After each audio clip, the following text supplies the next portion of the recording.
Hallo, ich bin Lars Lehmann, Freelance-Bassist aus Hannover. Ich habe viel mit diversen Künstlern im Studio und live zusammengearbeitet.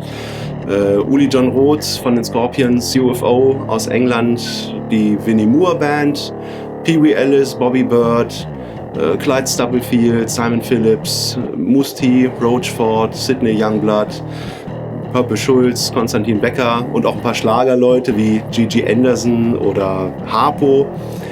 Und das ist im Grunde so das, was ich mache. Ja, Musik ist eigentlich die eine Konstante in meinem Leben, die immer da war, die mir auch eine große Stütze war, wenn es mal nicht so gut lief im Privatleben. Und ich liebe es einfach, mit Leuten zusammenzuspielen, auf der Bühne zu stehen, wenn das Hosenbein flattert, weil der Amp schön laut ist hinter einem. Und ich glaube, ich werde das einfach machen, bis ich 80 bin oder so.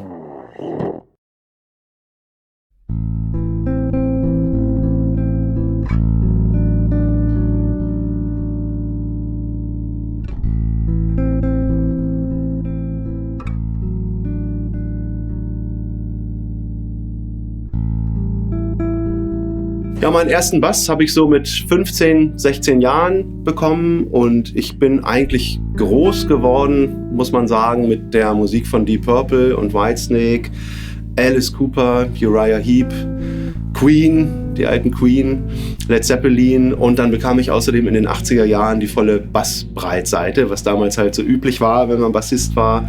Level 42, Mark King war ganz, ganz wichtig, Jonas Hellborg, Billy Sheehan, Jaco Pastorius, Stanley Clarke, Marcus Miller, Larry Graham, Louis Johnson, so die üblichen Verdächtigen.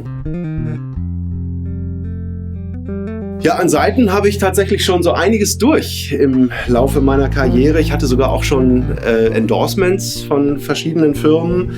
Und dann war es so, dass ich irgendwann dieses Music Man Endorsement bekommen habe und Teil dieses Endorsements war eben auch ein Endorsement über Ernie Ball Bassseiten. Da habe ich am Anfang gedacht, okay, nimmst du das halt mal mit.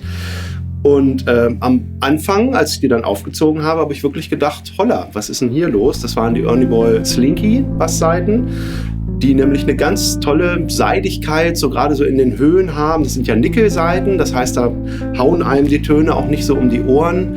Wenn man jetzt slappt zum Beispiel, wie bei Stainless Steel Saiten, das fand ich also schon mal super.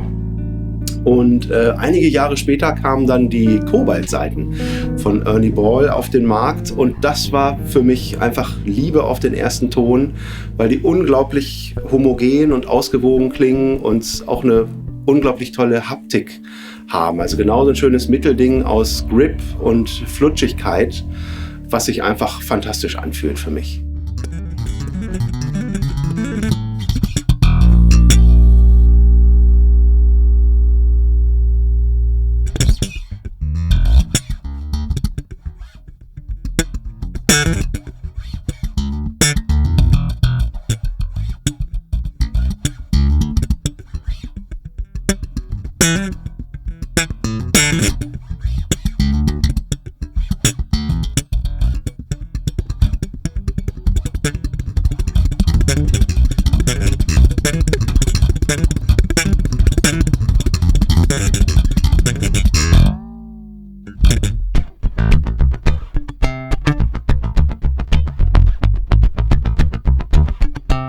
Ja, meinen Sound zu beschreiben ist gar nicht so einfach tatsächlich, weil diesen einen Lars Lehmann-Ton, den gibt's glaube ich gar nicht. Ich bin ja mal mit irgendwelchen Hardrockern auf Tour, wo es halt richtig krachen kann.